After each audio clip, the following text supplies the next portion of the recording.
गर्मी में ऊपर अमीर, नीचे गरीब सहेली का ससुराल। बहू, तू यहाँ घर में क्यों कपड़े धो रही है? अगर साक्षी या किसी ने देख लिया तो खामखा वो लोग तमाशा खड़ा कर देंगे। तो मैं क्या करूं माँ जी, घर में बाथरूम नहीं है और ना ही वॉशिंग मशीन है, और ऊपर से बाहर इतनी कड़ाके की धूप पड़ रही है। अब मैं कपड़े घर में ना धोऊं तो क्या करूं फिर? बहू, ये घर हमारा नहीं है।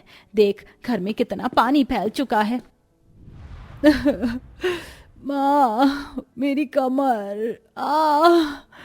आ साक्षी, अरे बाप रे! गोरी खूबसूरत साक्षी फर्श पर गिरने से बेतहाशा रोने लगती है। तभी अनुजा और उसकी सास मेनका दोनों साक्षी के पास आते हैं और साक्षी को उठाकर कुर्सी पर बिठाते हैं। मेरी कमर। मैं तेल से तेरी मालिश कर देती हूँ साक्षी, तेरा दर्द ठीक हो जाएगा। कोई जरूरत नहीं है मेरी हमदर्दी दिखाने की। तुम जैसे पागलों को अपने घर में जगह देकर ही मैंने सबसे बड़ी गलती कर दी। हर रोज कुछ ना कुछ ऊटपटांग हरकतें करते रहते हो तुम लोग। घर में कपड़े कौन धोता है? साक्षी, बाहर कितनी धूप है, इसीलिए मैं घर में कपड़े धो रही थी। डफर कहीं की, अपना बोरिया बिस्तर उठा और अपने इस फटीचर परिवार को लेकर निकल जा यहां से। अब मैं तुम्हें अपने घर में नहीं रहने दूंगी। निकल जाओ यहां से। इतना कहकर साक्षी ऊपर वाली मंजिल पर अपने कमरे में चली जाती है।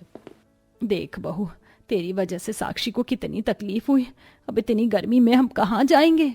अनुजा सारे गीले कपड़े बाहर रस्सी पर सूखने डाल देती है। थोड़े समय बाद अनुजा का पति वरुण और ससुर कुलदीप दोनों घर आते हैं। गरीब अनुजा उड़ानपुर शहर में अपनी अमीर सहेली साक्षी के बड़े से ससुराल में नीचे वाले छोटे से कमरे में रहती है, और उसकी अमीर सहेली साक्षी अपने पति हरीश और सास ससुर मीनाक्षी शेखर के साथ ऊपर वाले आलीशान बड़े से कमरे में रहती है।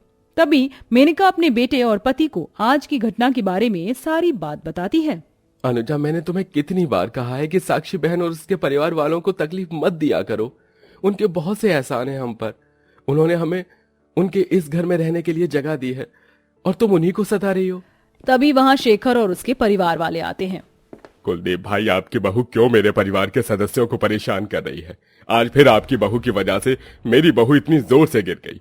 हमारे घर में धूल मिट्टी का नामो निशान तक नहीं दिखता था, पर जब से आप लोग यहाँ रहने आए हो, आपने हमारे इस घर को कबाड़ की दुकान बनाकर रख दिया है। जगह जगह आपका सामान घर में बिखरा पड़ा रहता है। हर तरफ धूल मिट्टी दिखाई देती है। आपको पता है शेखर जी, कल इस अनुजा ने घर में रस्सी बांधकर इसके ससुर और पति के छेद वाले कच्चे रस्सी पर डाल दिए। मुझे तो नीचे आने में भी शर्म आ रही थी। शेखर साहब, भाभी जी, मैं बहू की ओर से आपसे माफी मांगता हूँ। अनुजा, मेरे ससुराल वालों को कोई तकलीफ दे ये मैं बर्दाश्त नहीं कर सकती, इसीलिए अब तुम सब यहाँ से जाओ। इतना कहकर साक्षी और उसके ससुराल वाले ऊपर अपने कमरे में चले जाते हैं। अब इतनी गर्मी में कहाँ जाएंगे हम? हमारे पास तो न घर है न पास में एक पैसा है। थोड़े समय बाद अनुजा अपने परिवार के साथ साक्षी के बड़े से घर से चली जाती है। आखिर ऐसी क्या मजबूरी आ गई थी अनुजा और उसके परिवार की? उन्हें अनुजा की सहेली साक्षी के ससुराल में आकर रहना पड़ रहा था। तो इन सवालों के जवाब जानने के लिए हमें चलना होगा इस कहानी की शुरुआत में। गरीब अनुजा उड़ानपुर शहर में अपने किराए के एक छोटे से मकान में मिट्टी के चूल्हे पर चाय बना रही थी। घर में उसके सास ससुर, मेनका, कुलदीप और पति वरुण, ये तीनों बैठे थे। बहू, चाय बनी कि नहीं? तेरे ससुर जी और वरुण को काम पर जाने में देरी हो रही है। जी माँ जी, बन गई चाय। थोड़े समय बाद वरुण कुलदीप चाय नाश्ता करके अपने काम पर चले जाते हैं। वरुण कुलदीप उसी शहर में एक छोटे से कारखाने में 100 रुपए रोज की मजदूरी करते हैं। कुछ दिन ऐसे ही बीत जाते हैं। तभी एक दिन अनुजा अपनी बचपन की सहेली साक्षी के बड़े से ससुराल में आती है। साक्षी भी उसी शहर में रहती है जिस शहर में अनुजा रहती है। साक्षी बहुत ही अमीर थी। उसके परिवार में उसकी सास ससुर मीनाक्षी शेखर और पति हरीश था। हरीश उसी शहर की एक कंपनी में नौकरी करता है। मिल गई तुझे फुर्सत मुझसे मिलने की? क्या करूं यार साक्षी, घर के कामों में फुर्सत ही कहाँ मिलती है। दोनों काफी समय तक बैठकर बातें करती हैं। थोड़े समय बाद रोज की तरह अपनी सहेली से मिलकर अनुजा अपने ससुराल चली आती है। कुछ दिन बाद अचानक कारखाने का मालिक नुकसान के चलते हमेशा के लिए अपना कारखाना बंद कर देता है, जिसके बाद वरुण कुलदीप दोनों ही बेरोजगार हो जाते हैं। एक शाम, पिताजी, अब कैसे होगा हमारा गुजारा? काम के चले जाने से वरुण और उसके परिवार वाले काफी उदास हो जाते हैं। फिलहाल कुछ दिन यूं ही बीत जाते हैं। वरुण कुलदीप रोज शहर में काम की तलाश में घूमने लगे, पर कहीं भी उन्हें काम नहीं मिलता, जिसके चलते अब अनुजा और उसके ससुराल वालों के भूखे रहने के दिन आ चुके थे। एक दिन मकान मालिक को किराया ना मिलने पर वो अनुजा और उसके ससुराल वालों को अपने घर से निकाल देता है। गर्मी भरे इस मौसम में, कड़ाके की धूप में अनुजा और उसके परिवार वाले रास्ते पर दर बदर भटकने लगे। इस धूप में तो चला भी नहीं जा रहा। अब कहाँ जाएंगे हम इतनी धूप में? हमें तो कोई किराए पर घर ही नहीं दे रहा। सब लोग एडवांस पैसे मांग रहे हैं और हमारे पास तो फूटी कौड़ी तक नहीं है। शाम का समय, चारों एक पेड़ के नीचे बैठे थे। तभी वहां अनुजा की सहेली साक्षी अपने पति हरीश के साथ कार में बैठकर आती है। अनुजा, तुम लोग यहाँ रास्ते पर क्यों बैठे हो? तभी अनुजा साक्षी को सारी बात बताती है। ओह, तुम्हारे साथ तो बहुत बुरा हुआ अनुजा। अनुजा जी, जब तक आपको दूसरा घर नहीं मिल जाता, आप लोग हमारे साथ हमारे घर में रहिए।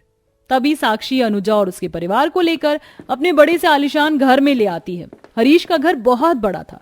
तभी हरीश अपने घर का नीचे वाला कमरा अनुजा और उसके ससुराल वालों को रहने के लिए दे देता है और खुद अपने परिवार के साथ ऊपर अपने आलीशान कमरों में रहता है। रात का समय, कितनी गर्मी लग रही है। यहाँ तो ना पंखा है ना कूलर है। मेनका, हमें सिर छुपाने को घर तो मिला, अब छोटी मोटी परेशानी तो हम सह ही सकते हैं ना। माँ जी, मैं घर के बाहर मिट्टी का चूल्हा बना देती हूँ। थोड़े समय बाद मेनका पानी पीने के लिए मीनाक्षी के घर की रसोई में आती है और जैसे ही वो फ्रिज खोलती है, अरे वाह, इसके अंदर से तो कितनी ठंडी हवा आ रही है। तभी मेनका फ्रिज के अंदर ही बैठ जाती है। थोड़े समय बाद मीनाक्षी रसोई में आती है और जैसे ही वो फ्रिज खोलती है तो फ्रिज के अंदर मेनका को देखकर मीनाक्षी डर जाती है। अरे बाप रे! मीनाक्षी घबराहट में गैस के चूल्हे पर गिर जाती है और उसकी पीठ में गैस के लोहे की रॉड घुस जाती है। तभी मीनाक्षी की आवाज सुनकर सब वहां आते हैं।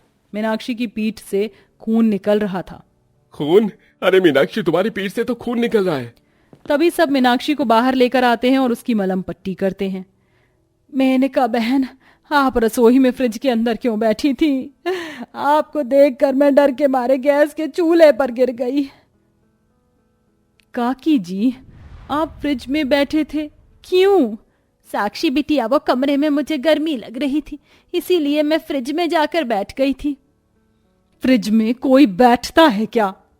साक्षी, मैं माँ जी की तरफ से और आप सबसे माफी मांगती हूँ, इन्हें माफ कर दीजिए। अगले दिन अनुजा बाहर मिट्टी के चूल्हे पर चाय बना रही थी। तभी वहां मीनाक्षी आती है। अरे अनुजा, तुमने यहाँ मिट्टी का चूल्हा क्यों बना दिया? बंद करो इसे, वरना इसके धुएं से घर की सारी दीवारें गंदी हो जाएंगी। तुम्हें खाना कैसे बनाऊं? हमारे पास तो गैस नहीं है। ये बहू भी किन किन गंवारों को लेकर आ गई इस घर में। तभी मीनाक्षी अंदर घर में साक्षी के पास आती है। बहू, बाहर जाकर देख, उस अनुजा ने बाहर मिट्टी का चूल्हा बना दिया। उस चूल्हे की वजह से घर की सारी दीवारें काली हो रही हैं। जाकर हटा वो चूल्हा वहां से। साक्षी बाहर आती है। अनुजा, इस चूल्हे से घर की सारी दीवारें गंदी हो रही हैं। हटा इस चूल्हे को यहां से। तो फिर मैं खाना कैसे बनाऊं साक्षी? देख अनुजा, मैं अपने ससुराल वालों की बहुत इज्जत करती हूँ और मैं नहीं चाहती कि तुम्हारे कारण मेरे ससुराल वालों को कोई तकलीफ हो। तू हटा ये चूल्हा, वरना मैं तुझे और तेरे परिवार को इस घर से निकाल दूंगी। अनुजा वहां से चूल्हा हटा देती है। तभी वरुण कुलदीप शहर में आकर काम तलाश करते हैं तो उन्हें एक बड़े से शॉपिंग मॉल में नौकर का काम मिल जाता है। कुछ दिन ऐसे ही बीत जाते। अनुजा के परिवार वाले गर्मी के कारण ऐसे ही ऊट पटांग हरकतें करके साक्षी और उसके ससुराल वालों को रोज रोज परेशान करने लगे। तभी एक दिन साक्षी गुस्से में आकर अनुजा और उसके ससुराल वालों को अपने घर से निकाल देती है। अब इतनी गर्मी में कहाँ जाएंगे हम? वरुण, हम जिस मॉल में काम करते हैं वहां के मालिक का मॉल के पास ही एक पुराना घर खाली पड़ा है। चलना, हम मालिक से विनती करके उनका वो घर किराए पर लेते हैं। तभी कुलदीप अपने परिवार के साथ मॉल के मालिक कमलेश के पास आता है और उसे अपनी परिस्थिति के बारे में बताकर उससे विनती करता है। ठीक है कुलदीप भाई, आप मेरे उस घर में रह सकते हो, वैसे भी वो खाली ही पड़ा है। ये सुनकर सब बहुत खुश हो जाते हैं। तभी कुलदीप अपने परिवार के साथ कमलेश के उस पुराने एक कमरे के घर में आकर रहने लगता है और अपने बेटे के साथ रोज मॉल में जाकर काम करके पैसे कमाता है और अपने परिवार का गुजारा चलाता है।